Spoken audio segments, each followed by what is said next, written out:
12వ వచనాన్ని చదువుకుందాం.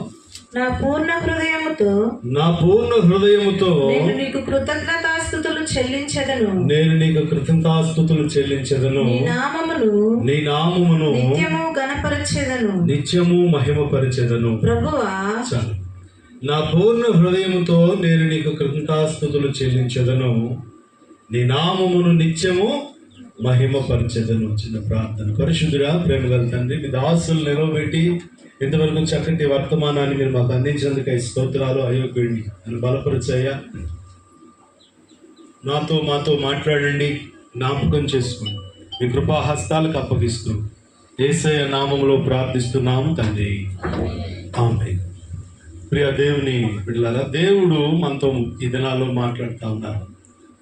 చక్కటి వాతావరణాన్ని ప్రభు మనకు అనుగ్రహించారు.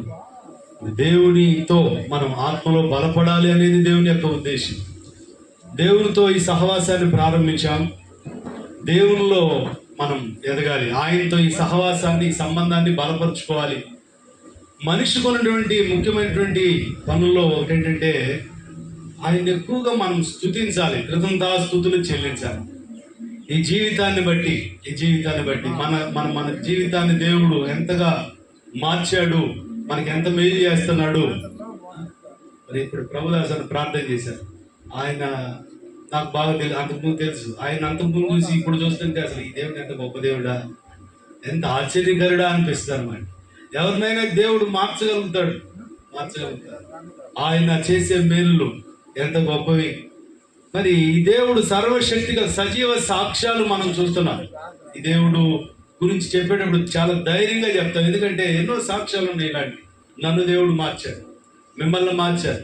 మరి ఎలాంటి వారినైనా మార్చేటువంటి దేవుడు, మార్చేటువంటి దేవుడు.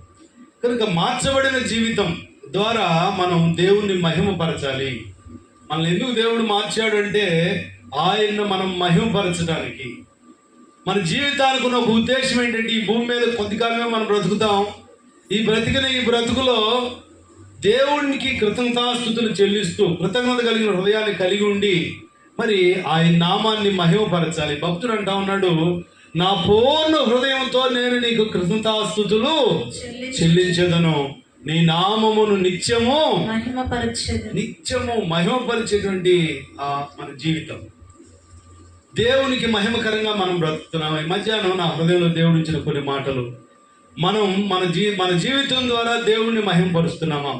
మార్చబడ్డాం. ప్రభు మనల్ని మార్చాడు. ఒకప్పుడు పాపులుగా బ్రతికాం, సైతాన్ని మహిమపరిచాం, లోక సంబంధమైన వ్యక్తులుగా బ్రతికాం. మరి రక్షించబడ్డాం, విశ్వాసులుగా ఉన్నాం.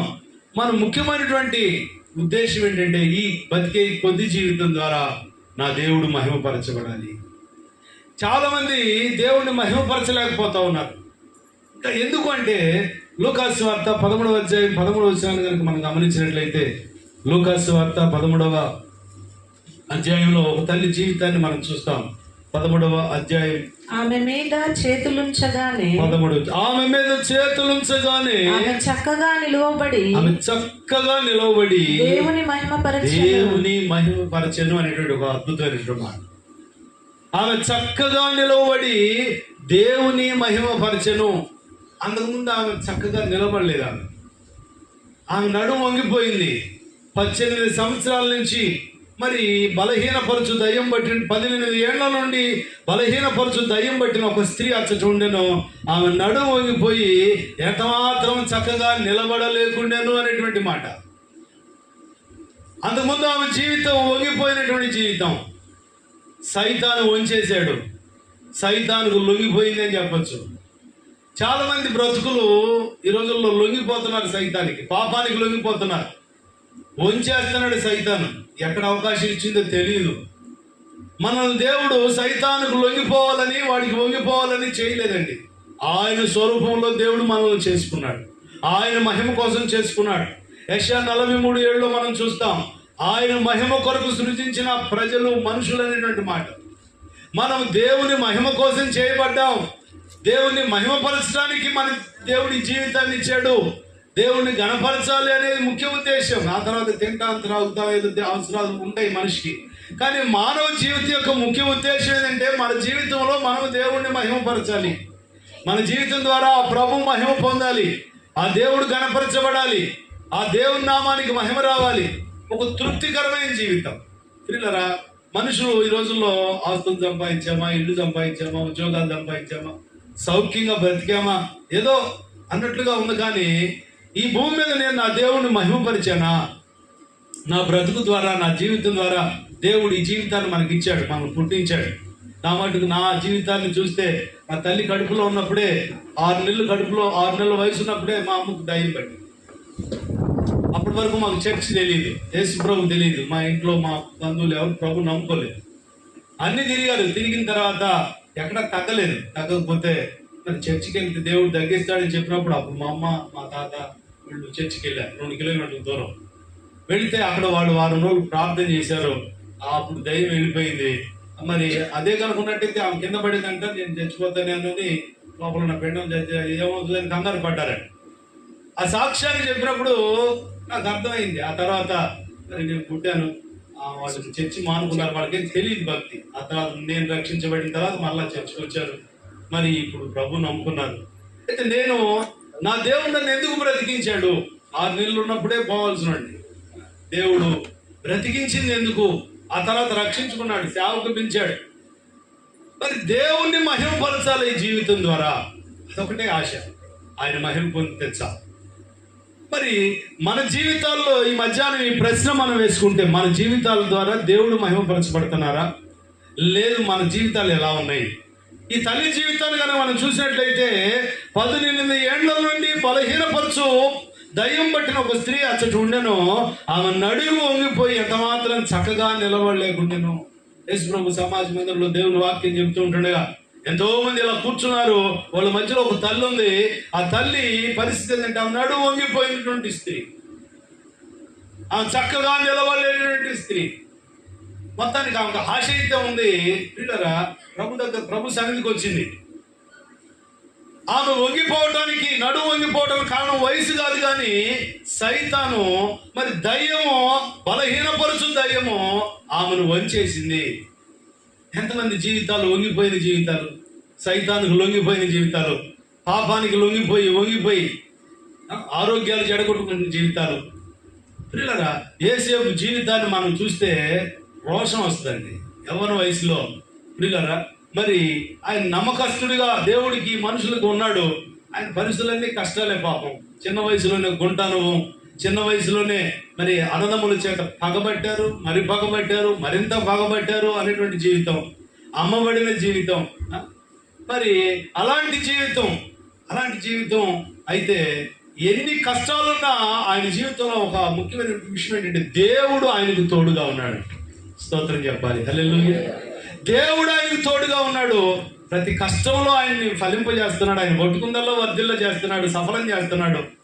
ఆ పోతిఫర్ ఇంట్లో కూడా అలా చేశాడు. కానీ అక్కడే ఒక శోధన. ఆ పోతిఫర్ భార్య దినదినము శోధిస్తూ వస్తుంది అని మనం చూస్తాం. పిల్లలు, ఒకటి గుర్తుపెట్టుకోండి, పరిశుద్ధ జీవితం ద్వారానే మనం మన పరిశుద్ధ దేవుడిని మహిమపరచగలుగుతాం. జీవితంలో పరిశుద్ధత లేకుండా మిగతా ఏ పనులు మనం చేసినా దేవుడికి మహిమ వస్తుందంటే కాదండి. పరిశుద్ధ జీవితం ద్వారా మాత్రమే ఆ పరిశుద్ధ దేవుడు మహిమపరచబడతాడు. యేసేపు తాము మాట్లాడుతాము అంది కదా, ఆ దినదినము మాట్లాడుతుంది, పాపం చేయడానికి ప్రేరేపిస్తా ఉంది. యేసేపు అన్నాడు, ఇంత ఘోరమైనటువంటి దుష్కార్యము చేసి నా దేవునికి విరోధంగా నేను ఎలా పాపం చేస్తాను అని ఒక మాట అండి. నాకు చూపించడానికి టైం లేదు. కానీ ఆమెకేమో మంచినీళ్ళు తాగినట్లే ఉంది. ఆమెకి ఇటువంటి ఏమి తెలియదు.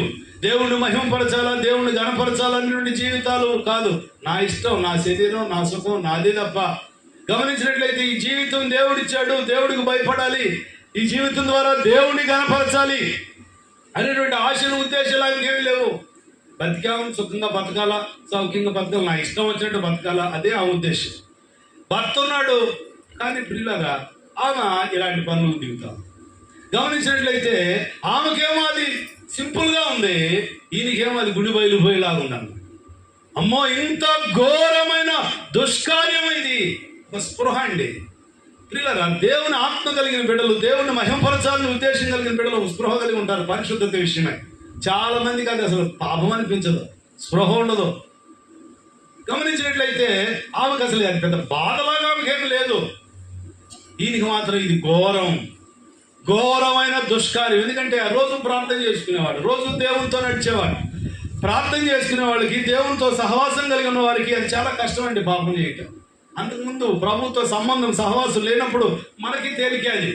ఒకసారి ప్రభుతో సహవాసం ఏర్పాటు అయిన తర్వాత, దేవునితో సహవాసాన్ని రుచి చూసిన తర్వాత మరలా మనకు పాపానికి పరిగెత్తుతున్నామంటే అసలు మనకు దేవుడితో సంబంధం కరెక్ట్గా ఉందా?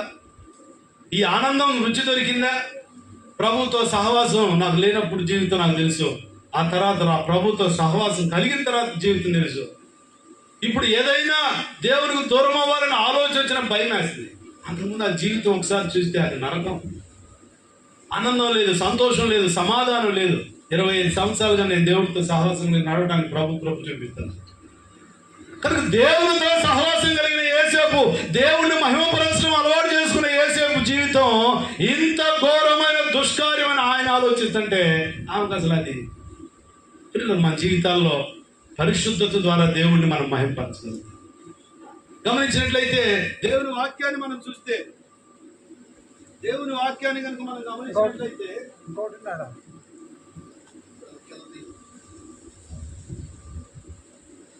యేసేపు జీవితాన్ని మనం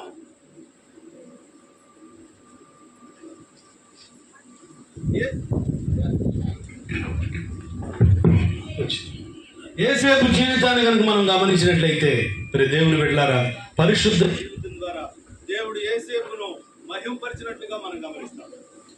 యేసేపు జీవితాన్ని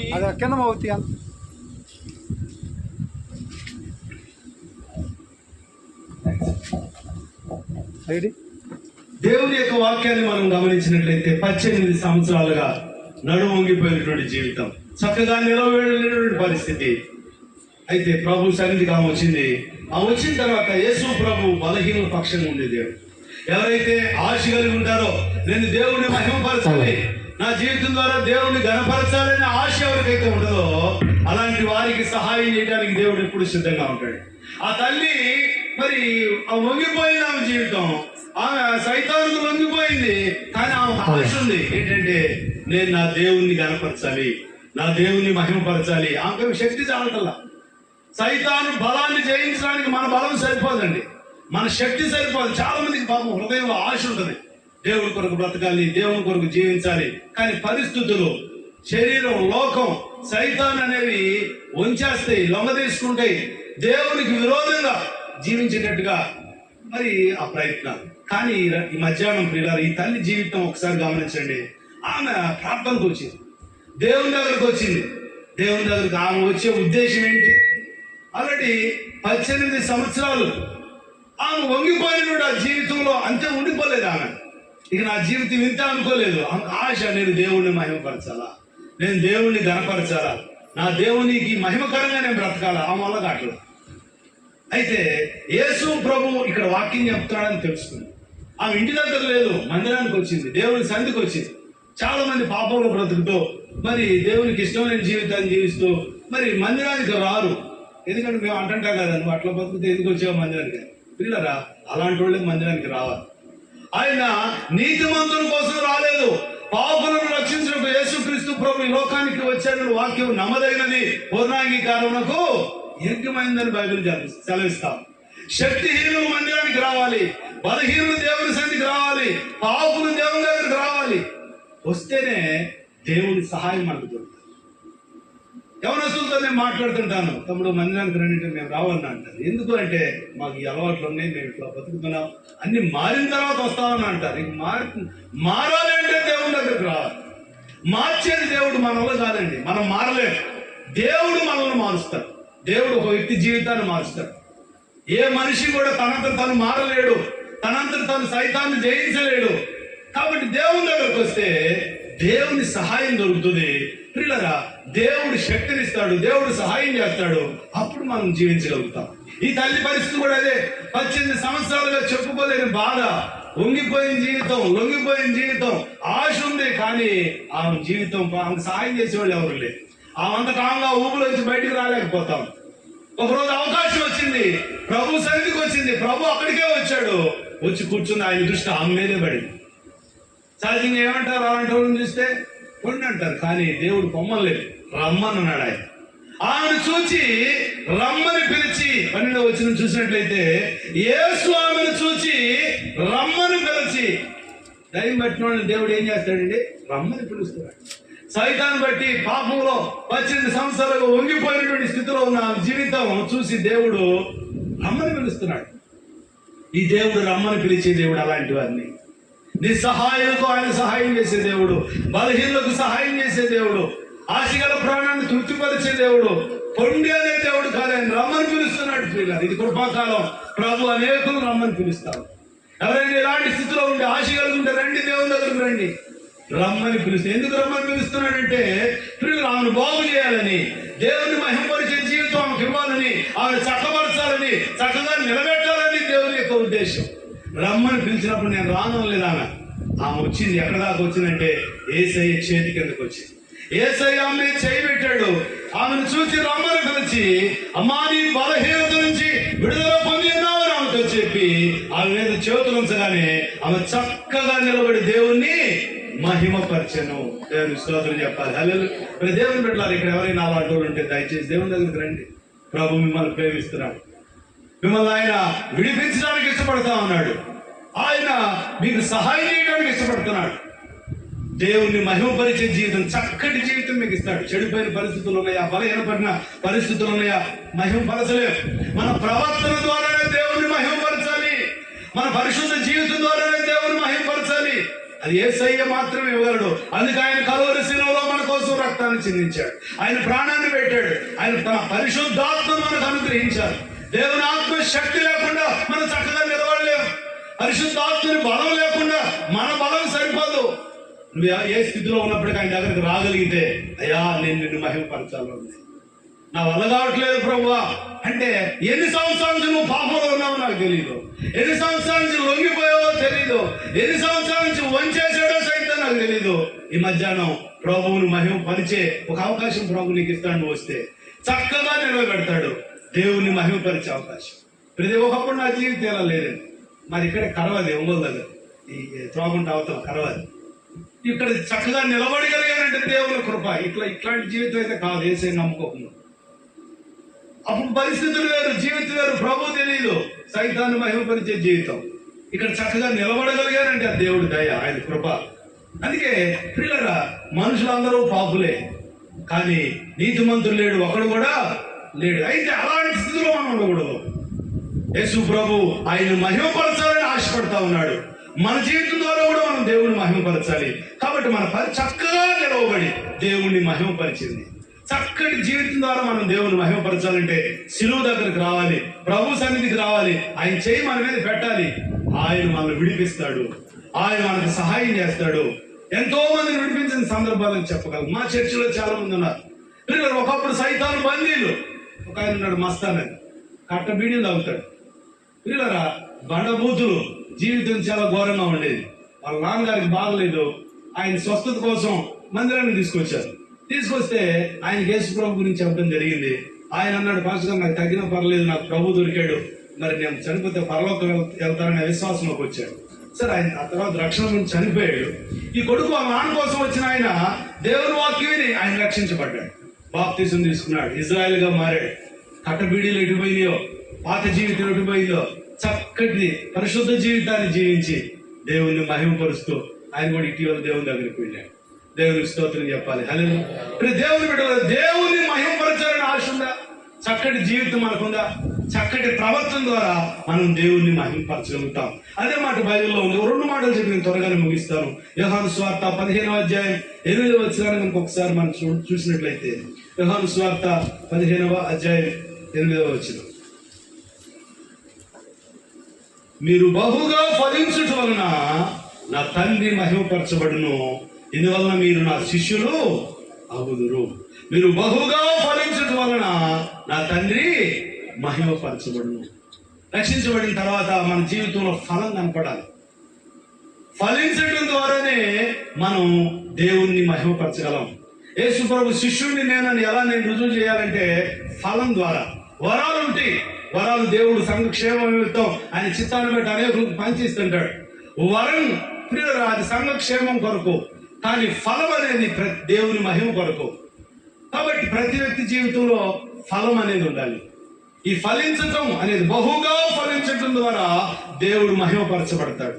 శరీర కార్యాలను విడిచిపెట్టి ఆత్మఫలం, ప్రేమ, సంతోషం, సమాధానం, దీర్ఘశాంతం, ఆశా నిగ్రహం, మంచితనం, దయాళత్వం, ఈ లక్షణాలలో మనం వర్ధిల్లాలి.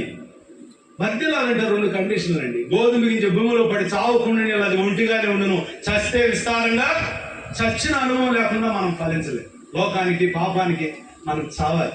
గోధుమ గింజ అది చావకపోతే అది ఒక్కటే ఉంటుంది, చస్తే దాంట్లో జీవం వస్తుంది. కనుక లోకానికి మనం చావాలి, పాపానికి మనం చావాలి, దేవునికి ఇష్టం లేని విషయాలకు చచ్చిన అనుభవం కావాలి. అగస్టిన్ అనే ఒక భక్తుడు ఉన్నాడు. ఆయన ఒక రోజు రోడ్డు మీద వెళ్తా ఉన్నాడంట. వెళ్తా ఉంటే ఒక ఆమె పిలుస్తా ఉంది, అగస్టిన్ అగస్టిన్ అని. ఆయన పలకలా. ఆమె ఇట్టించి వచ్చి ఎదురొచ్చి, ఏంటి అగస్టిన్ పలకం అంటే, అమ్మా నువ్వు పిలిచి అగస్టిన్ ఎప్పుడు చచ్చాడు, వీడు కొత్త అగస్టిన్. అంతకుముందు పాపకు సంబంధంలో ఉన్నటువంటి ఆమె అన్నమాట, పరిచయం కలిగిన ఆమె ఎదురొచ్చి, ఏంటి నువ్వు పిలిస్తే పలకట్లేదంటే, అమ్మా నువ్వు పిలిచి అగస్టిన్ చచ్చాడు, ఇప్పుడున్న అగస్టిన్ నూతన జీవం, పాతవి గతించిన సమస్తము దేవుడు నన్ను బతికించాడమ్మా అని చెప్పి ప్రియులారా, పరిశుద్ధ అగస్టిన్ గా ఆయన పేరు, గొప్ప సేవ చేశాడు ఆయన. ఒకప్పుడు భయంకరమైన పాపి. గమనించినట్లయితే చచ్చిన అనుభవం మనకు రావాలి, పాపానికి చనిపోవాలి, లోకానికి చనిపోవాలి. శరీర క్రియలు దేవుని ఆత్మ చేత మాత్రమే మనం చంపగలం. ఆత్మ, పరిశుద్ధాత్మ శక్తితో, దేవుని వాక్యంతో, మరి దేవుని సహాయంతో శారీరక్రియలను చంపినప్పుడే మనం ఫలిస్తాం. ఫలించాలంటే 2వ కండిషన్ ఏంటంటే అంటు కట్టబడి ఉండాలి. దేవుడు అంటాడు, మరి నా యందు నిలిచి ఉండి మీ యందు నేను నిలిచి ఉందును. తీగ ద్రాక్షవల్లితో నిలిచి ఉంటే గాని తనంతట తానే ఎలాగూ ఫలింపదో, అలాగే నా యందు నిలిచి ఉంటే గాని మీరు. కానీ దేవునితో అన్యోన్య సహవాసంలో ఉంటేనే మనం ఫలించగలుగుతాం. దేవునితో ప్రతిరోజు మన సహవాసం, ప్రార్థన, వాక్యము, సంఘము. పిల్లరా, దేవునితో సహవాసాన్ని బలపరుచుకునే అంశాలకు మనం ఎక్కువ సమయం కేటాయించాలి. రోజు ప్రార్థన చేసుకోవాలి, రోజు బైబిల్ చదువుకోవాలి, సంఘానికి అటెండ్ అవ్వాలి. దేవునితో ఉంటేనే ఫలిస్తాం, దేవుడు లేకుండా మనం ఏమీ చేయలేము. 3వ విషయం, యోహాను సువార్త 17వ అధ్యాయం 4వ వచనం. యోహాను సువార్త 17వ అధ్యాయం 4వ వచనం. చేయుటకు నీవు నాకు ఇచ్చిన పని నేను సంపూర్ణంగా నెరవేర్చి భూమి మీద నిన్ను మహిమపరిచి తినిచాలని. చేయుటకు నీవు నాకు ఇచ్చిన పని నేను సంపూర్ణంగా నెరవేర్చి భూమి మీద నేను నిన్ను. పిల్లలు 3 విషయాలు. ఒకటి, చక్కటి జీవితం ద్వారా దేవుని మహిమపరచడం. 2వది, ఫలించడం ద్వారా దేవుని మహిమపరచడం. 3వది, ప్రతి ఒక్కరికి ఒక పని ఉందండి. మనం వచ్చాము ఈ భూమి మీదకు, పిల్లలు ఏ పని లేకుండా లేదు. దేవుడు నీ ఉద్దేశంలో, అది కుటుంబ బాధ్యత కావచ్చు, దేవుని పని కావచ్చు, ఒక పని అయితే ఉంది. ఒక నీటి బొట్టు భూమి మీదకి వచ్చి దాని పని అది చేస్తుంది అది. కాబట్టి పిల్లలు, మన జీవితానికి కూడా ఒక ఉద్దేశం ఉంది. ఆ పని మనం ముగించాలి. ఆ పని చేయటకు దేవుడు ఇతరులకు ఇచ్చిన పనులు మనకొద్దు, మనకంటూ మనకు ఒక పని ఉంది. దేవుడు మనకిచ్చిన పని, దేవుడు మనకు ఒక పని ఇచ్చాడు. పిల్లరా, నీకు ఇచ్చిన పని నువ్వు చేయి చాలు. నాకు ఇచ్చిన పని నేను చేస్తాను. దర్శలు అనుకుంటా 2006వ సంవత్సరం అక్కడ ఒక చిన్న 250 రూపాయలు ఇంట్లో సేవ ప్రారంభించాం. అద్దె తీసుకున్నాం. ఒక పంచలో ఒక 3-4 వచ్చేవాళ్ళు. అప్పట్లో వస్తా ఉంటే అప్పుడు ఏసన్న గారు ఆయన దర్శలో మీటింగ్స్ పెట్టారు. గుంపులు జనం వెళ్తున్నారు. నేను ప్రార్థన చేస్తున్నాను, ప్రభువా అంత పెద్ద ఆయన వచ్చాడు దర్శి, మరి గుంపులు వెళ్తున్నారు, నా కాడ 3 కూర్చొని ఉన్నారు, అసలు నాలాంటి కూడా సేవ చేయించా ప్రభా, ఈ 3 కూడా అటే పంపకూడదా, నేను ఎందుకు ప్రభా ఇక్కడ అన్నట్టుగా దేవుని దగ్గర ప్రార్థన చేసుకుంటాను. పిల్లరా, దేవుడు నాతో మాట్లాడాడు, చూపించిన టైం లేదు. కానీ శరీరంలో చిన్న అవయవమైన అవసరమే, ఆయన అవసరమే, నాకు నువ్వు అవసరమే, నువ్వు నాకు సేవ చేయాలని దేవుడు మాట్లాడాడు. స్తోత్రం చెప్పాలి. అదే ఆ రోజుకి ప్రార్థన చేయడం ప్రారంభించాను. సరే, నాకు కూడా ఒక పని ఉంది, నా పని ఏంటో నాకు చూపించు ప్రభు అని ప్రార్థన చేయడం మొదలు పెట్టాను. పిల్లరా, ఆ వీధి, చేపల బజార్ అంటారు, ఆ వీధిలో ఒక్కొక్కటి నుంచి ఒక్కొక్కటి తెచ్చి చర్చిలో కూర్చోబెట్టాడు. అందులో హానోకప్పుడు 4 సేవ చేస్తాడు. ఒక ఆయన సేవకుడు అయ్యాడు అక్కడ. పిల్లరా, అంటే నిరాశ పడతా ఉంటాం. ఇప్పుడు వాళ్ళు వీళ్ళకి పని ఉంది, నాకు పని లేదని. కానీ మనకంటూ ఒక పని ఉంది. ఆ తర్వాత రోజుల్లో దేవుడు చాలా కార్యాలు చేశాడు. ఒక స్థలం ఇచ్చాడు. ఒక 2 సెంట్లు కొంటే ఇస్తే బాగుండు ప్రభావ దర్శనం అనుకుంటే దర్శనం 10 సెంట్లు ఇచ్చాడు. స్తోత్రం చెప్పాలి. హల్లెలూయా. మరి ఎట్లా పక్క గ్రామాల్లో స్థలాలు ఇచ్చాడు, మందిరం ఇచ్చాడు, ఆత్మలు ఇచ్చాడు. ఆ రోజు 3 చేసి నేను నిరాశపడ్డాను, నాకు పని లేదేమో అని. కానీ నాకు కూడా ఒక పని ఉంది. కనుక ప్రతి ఒక్కరికి పని ఉంటుందండి. దేవుడి యొక్క పని, నేను పుట్టించాడంటే నీకు కొన్ని బాధ్యతలు ఉంటాయి. కుటుంబ బాధ్యతలు, సేవ, లేదా ఇంకేవో ఉంటాయి. వాటిని మనం ముగించి మళ్ళీ మనం దేవుని దగ్గరికి వెళ్ళాలి. యేసుప్రభు అంటారు, చేయుటకు నీవు నాకు ఇచ్చిన పని నేను సంపూర్ణంగా నెరవేర్చి భూమి మీద నేను నిన్ను మహిమపరిచాను. మనకి ఇచ్చిన పనిని మనం చేయడం ద్వారా దేవుణ్ణి మహిమపరచగలుగుతాం. ఈ మధ్యాహ్నం దేవుణ్ణి మహిమపరిచే జీవితం మనకుందా? ప్రార్థన చేసుకుందాం. భక్తుడు అంటున్నాడు, నిత్యము నేను నిన్ను మహిమపరుస్తానయ్యా. మన జీవితం దేవునికి మహిమకరంగా ఉందా? 18 సంవత్సరాలుగా జీవితం చెడిపోయి వంగిపోయి చక్కటి జీవితం లేక అపవాదిని మహిమపరిచిన తల్లి దేవునికి మహిమకరంగా బతికింది. దేవుని రెక్కల కిందకు వచ్చింది, దేవుని చేతి కిందకు వచ్చింది. దేవుడు ఆమె చక్కగా నిలబెట్టాడు. చక్కటి జీవితం ఉందా మనకి? దేవుని మహిమపరుస్తున్నామా? మన ప్రవర్తన ద్వారా మనం దేవుని మహిమపరచాలి. మనం ఫలించడం ద్వారా దేవుని మహిమపరచాలి. ఆయన మనకిచ్చిన పనిని ముగించడం ద్వారా మనం దేవుని మహిమపరచాలి. ప్రార్థన చేసుకున్నాం. మనం దేవుని మహిమపరిచే వాళ్ళమైనా? అయ్యా, నిన్ను మహిమపరిచే జీవితం నాకు ఈయనైనా, నాకు సహాయం చేయి ప్రభువా అని ప్రార్థన చేసుకున్నాం. దేవుని బిడ్డలారా ఒకసారి పరిశీలన చేసుకున్నాం. దేవునికి ఇచ్చిన పని నువ్వు చేస్తా ఉన్నావా? ప్రార్థన చేసుకున్నాం. అయ్యా, కనికరించండి, సహాయం చేయి. నిత్యము నేను నిన్ను మహిమపరుస్తానయ్యా, నిత్యము నేను నిన్ను ఘనపరుస్తానని చెప్పి ప్రార్థన చేద్దాం. లేచి నిలబడి ప్రార్థన చేద్దాం. నీడల దేవునికి ఒక ఉద్దేశం ఉన్నది. అందుకోసమే దేవుడు నిన్ను ఏర్పరచుకున్నాడు. నిన్ను తల్లి గర్భంలో పిండమైండగా ఏర్పరచుకున్న దేవుడు తన పని కొరకు, తన సాక్షిగా బ్రతకటానికి, తన విడిగా బ్రతకటానికి నిన్ను ఈ లోకములో ఇదిగో ఇంతకాలము దేవుడు సజీవంగా ఉంచారు. ఆయన మహింపరుస్తున్నావా? ఆయన పక్క పెడుతున్నావా? ఆయన ఏడ్పిస్తున్నావా? ఆయన సంతోషపరుస్తున్నావా? ఆయన కొరకు సాక్షిగా ఉన్నావా? ఆయన నిన్ను చూసి బాధపడుతున్నాడు. ఒకసారి ఆలోచిద్దాం, ప్రార్థన చేద్దాం. దేవుడి యొక్క మధ్యాహ్న కాల సమయంలో మనతో సూటిగా మాట్లాడి ఉన్నాడు. పరిశీలన చేసుకో. మహిమ తెచ్చే వ్యక్తిగా ఉంటావా? ఆయన ఏడ్పించే వ్యక్తిగా ఉన్నావా? ఒక్కసారి ఆలోచించు. ఎంతకాలం మన గుణాలు మారకుండా, అలవాట్లు మారకుండా, భాష మారకుండా, బ్రతుకు మారకుండా, జీవితం మారకుండా, నేను ప్రభువు నమ్ముకున్నానని చెబితే దానివల్ల ఆయన సంతోషిస్తాడు అనుకుంటున్నావేమో. మా ఇంట్లో బైబిల్ ఉందండి అనుకుంటే అది పర్వాలేదనుకోవటమే, కానీ దానివల్ల నీకేమేమి కాదు. దానివల్ల నువ్వు దీవించబడలేవు. దానివల్ల దేవుడు నిన్ను చూసి సంతోషించడు. దానివల్ల దేవుడు నిన్ను చూసి దుఃఖపడతాడు. ఒక్కసారి ఆలోచించు. నోరు తెరిచి, మన హృదయాలు తెరిచి ప్రార్థన చేద్దాం. 13 సంవత్సరాల నుంచి బహువేదన భరితరాలుగా 18 సంవత్సరాల దయ్యాలతో బాధపడిన తల్లి దేవుని మహిమపరిచింది కదా. ఇదిగో ఇక మధ్యాహ్న కాలం సమయం పరిశీలన చేసుకో. పరిశుద్ధుడా, గొప్ప దేవుడా, మహోన్నతుడా, మహనీయుడా, మీరు క్రమంగా మాట్లాడుతూ వచ్చారు నాయన. నిజమే, మా జీవితంలో మేమేనాడో ఈ లోకాన్ని విడిచిపెట్టబడిన వారమై ఉండగా తండ్రి, నీవు నీ కొరకు సాక్షిగా ఉండటానికి, మేము నిన్ను మహింపరచబడటానికి నువ్వు బ్రతికించావు. ఇంకనెక్కడ లోపములో సరిచేసుకొని నీ కొరకు సాక్షిగా సంఘములో నమ్మకస్తురాలుగా అదిగో నాయనా, మేము మా రాబడేంతటిలో మేము నీ కొరకు ఖర్చు పెట్టేవారిగా, మా జీవిత పరిమాణంలో నీకు సాక్షిగా జీవించే జీవితం దయచేయమని, నీ కొరకునైనా మేము నమ్మకస్తులుగా బ్రతికే జీవితం మాకు దయచేయమని, మహిమ ఘనత ప్రభావాలు మీరు పొందుకోమని ప్రభువును రక్షకుడును యేసయ్య నామమున ప్రార్థించి స్తుతించి గణపరిచి అడిగి వేడుకుంటున్నాము మా ప్రియ పరలోకపు తండ్రి.